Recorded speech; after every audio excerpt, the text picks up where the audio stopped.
आप बेगूसराय वगैरह में भी रहे हैं, जो इंडस्ट्रियल बेल्ट सब माना जाता है, और पॉलिटिकली भी काफ़ी वाइब्रेंट माना जाता है। वहाँ के क्या अनुभव रहे पुलसिंग के? बेगूसराय में गया तो बेगूसराय बिहार का सबसे, बेगूसराय के लोग इसको सुनेंगे तो इस बात को महसूस करेंगे कि जब 1993 में बेगूसराय का कप्तान बनकर गया तो डीजी के चैम्बर में जो नक्शा रहता था बिहार में, उसमें बेगूसराय को लाल रंग से चिन्हित करके रखा जाता था कि बिहार का सबसे टॉप, सबसे भयानक रूप से अपराधियों से ग्रस्त जिला है वो बेगूसराय है। हम नाम लेना उचित नहीं होगा, सब बड़े बड़े अपराधी मारे गए, लेकिन ऐसा अपराधियों का आतंक था कि अच्छे अच्छे लोगों, अच्छे अच्छे एसपी भी बेगूसराय, नाम लेना क्यों नहीं उचित होगा, अपराधी हैं आप अशोक सम्राट का जमाना था, लोग कहते थे अशोक सम्राट अशोक सम्राट। अब तो ऐसे वैसे हर जिले में 2-4 अपराधी हो गए हैं, लेकिन अशोक सम्राट का ऐसा जलवा था कि पूरे बिहार में अकेला अपराधी, और कोई भी उसकी तूती बोलती थी, उसकी सरकार चलती थी। वहां बरौनी के कारखाने पर, ठेकेदारों पर, रंगदारों पर, सड़क बने, कोई भी काम हो, हर जगह उसका झंडा पताका अपना रहता था। जो चाहेगा वही होगा, वही वहां का सरकार, वही उसका प्रशासक, वही वहां का सीएम, वही वहां का डीएम, सब कुछ वही था।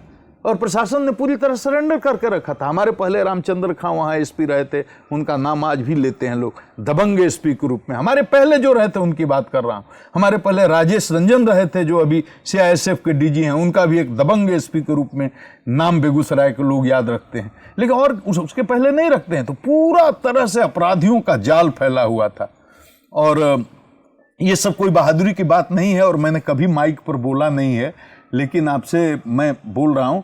मैंने गया तो मैंने एक चुनौती की तरह, मेरे मन में बहुत आक्रोश था, क्योंकि मैंने एसपी के दिनों में जो देखा था गुंडागर्दी अपराधियों की, जो जिस चुनाव की बात कर रहे हैं, तो उसके चलते मेरे मन में आक्रोश था। तो मैंने पहली मीटिंग करके ऐलान कर दिया कि देखो, जो चोरी करने, डकैती करने, अपहरण करने, रंगदारी करने में, बलात्कार करने में 40 से ऊपर, 30 से ऊपर जिसके ऊपर केस हो, उसको खोजो, सबको जेल के भीतर होना चाहिए, और इसके लिए ज्यादा टाइम नहीं दे सकता। 6 महीने के अंदर एक भी कुख्यात दागी अपराधी जिससे आम जीवन तबाह होता हो, उसको मैं बाहर नहीं देखना चाहता। और 400 से अधिक अपराधियों को 6 महीने के अंदर हमारे लोगों ने पकड़ करके भेजा।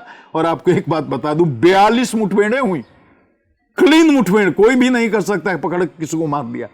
42 मुठभेड़ें हुई, 42 अपराधी कुख्यात मारे गए, और पूरी तरह से 93 और 94 का आप अपराध आंकड़ा बेगूसराय का मंगाइए, उस पर शोध करने का, स्टडी करने का है कि उस जमाने में कुछ भी नहीं बदला था, न सरकार बदली थी, न सिस्टम बदला था, सब कुछ वही था, केवल वहां का कप्तान बदला था और वहां के लोगों ने किया। मैंने 500 से अधिक गांवों में नौजवानों को जुटाया। मैंने कहा बेगूसराय को अपराध मुक्त करना है कि नहीं? लोगों ने कहा करना है। बेगूसराय में शरीफ लोग रहेंगे या रंगदार रहेंगे, अपराधी रहेंगे? बोला शरीफ लोगों के रहने की जगह बनाना चाहते हैं। तो हमने कहा आपको कुछ नहीं करना है, मेरा सहयोग कीजिए, मेरा सहयोग कीजिए। उन्होंने कहा कि करेंगे, और आप भाई साहब जान जाइए, केवल उनके सहयोग से, आई सैल्यूट देम, वो सब जो 20 साल 25 साल के लड़के थे आज 40 45 50 साल के हो गए। 25 साल पहले मैं बेगूसराय में एसपी था, आज भी जाता हूं तो मिलते हैं 50-55 को। उन्होंने इतना सहयोग किया, फिल्मी स्टाइल में इनकाउंटर हुए। यहां जाइए, वहां अपराधी बैठा है, वहां लाल गमछी बांध करके, मुठे रेठा बांध करके बैठा है, हमारा टीम जाती है, वो देखता है, गोली चलाता है, गोली चलती है, मारा जाता है। ऐसे 42 इनकाउंटर होना, और 6-8 महीने के अंदर यहाँ 40-42 आदमी की मुठभेड़ हो जाएगी, तो वहां पर कोई क्रिमिनल रहेगा? आज सोशल मीडिया का जमाना नहीं है, टीवी में भी न्यूज नहीं था, केवल दूरदर्शन था। टीवी न्यूज 93 के बाद शुरू हुआ, आप जानते हैं। सोशल मीडिया थी नहीं, इलेक्ट्रॉनिक मीडिया थी नहीं, मोबाइल था नहीं, व्हाट्सएप था नहीं, कुछ नहीं था। 4 अखबार के पेज निकलते, अखबार निकलते थे पटना से, 2 हिंदी 2 अंग्रेजी के, और वो 12 पेज के अखबार जिसमें पूरे बिहार की खबर होती थी। बिहार भी झारखंड को मिलाकर बहुत बड़ा बिहार था, तो वो चीजें बहुत प्रमुखता से नहीं आई। नहीं तो बहुत बड़ा काम हुआ। वो कम्युनिटी पुलिसिंग जिसकी बात करते हैं, उसी का कमाल था, मेरा कोई कमाल नहीं था। मैंने तो एक चिट्ठी भी नहीं मारी, लेकिन हाथ उठाता था, उंगली उठाता था कि भाई ये आदमी पकड़ में आना चाहिए। वो आदमी पकड़ा जाता था या मारा जाता। 42 मुठभेड़ें हुई, और डाटा देखिए, अपहरण शून्य, बैंक डकैती शून्य, रोड डकैती शून्य, पेट्रोल पंप लूट शून्य, बैंक लूट शून्य, हाउस डकैती शून्य, बलात्कार शून्य, गृहभेदन और चोरी की घटनाएं भी मिनिमम न्यूनतम पर आ गई थी। वो तो रिकॉर्ड की बात है, कोई चेक करता है। ये कम्युनिटी पुलिसिंग मैंने कुछ नहीं किया, वहां की जनता ने किया। तो आज भी मैं विश्वास करता हूं कि जनता अगर जाग जाए कि अपराधियों की हम गुंडागर्दी नहीं सहेंगे, नहीं चलने देंगे, तो कोई भी आदमी काम करने वाला हो तो कमाल कर सकता है। डीजीपी साहब एक बात बताइए, वही सरकारी निज़ाम, उसी सरकारी निज़ाम के दौरान नरसंहार होते हैं और तब लगता है कि लॉ एंड ऑर्डर ध्वस्त हो गया, और वही सरकारी निज़ाम और आप बेगूसराय का उदाहरण दे रहे हैं, तो गैप कहाँ था? कई लोग इसकी व्याख्या ऐसे करते हैं कि पॉलिटिकल विल नहीं थी कहीं पर और कहीं पर थी, और कई लोग ऐसे कहते हैं कि जो सत्ताधारी थे, जो उनके समर्थक थे, उन्हें उनके इलाकों में खुली छूट थी, और जो सत्ता समर्थक नहीं थे वहाँ पर पुलिस को खुली छूट थी। सत्य है ये?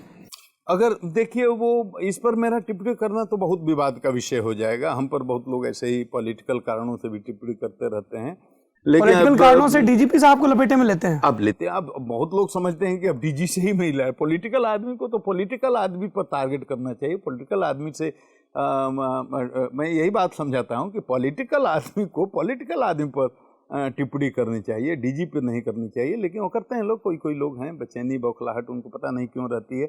वही समय है, वही माहौल है। अय्यारा नरसंहार होता है जिसमें 13 लाशें गिरती हैं सवर्णों की, एक जात विशेष की। इसी अय्यारा है जहानाबाद, आज अरवल जिसको बोलते हैं। और रातों रात अकेले मेरा ट्रांसफर होता है बेगूसराय से। बेगूसराय से मुझे भेज दिया जाता है जहानाबाद, क्योंकि जहानाबाद में 13 एक जात विशेष सवर्णों की लाश गिरी तो जहानाबाद लगा कि जल जाएगा। पूरे जहानाबाद में इतना आक्रोश हुआ कि जहानाबाद को नहीं संभाला जाएगा, तो इसकी प्रतिक्रिया में सैकड़ों दलित काटे जाएंगे और जहानाबाद को संभालना मुश्किल हो जाएगा। मैं 95 की बात कर रहा हूं, और मुझे अप्रैल की बात, और मुझे तुरंत 1 घंटे के अंदर कहा गया कि आप जाकर के जहानाबाद योगदान, अकेला बिहार में ट्रांसफर।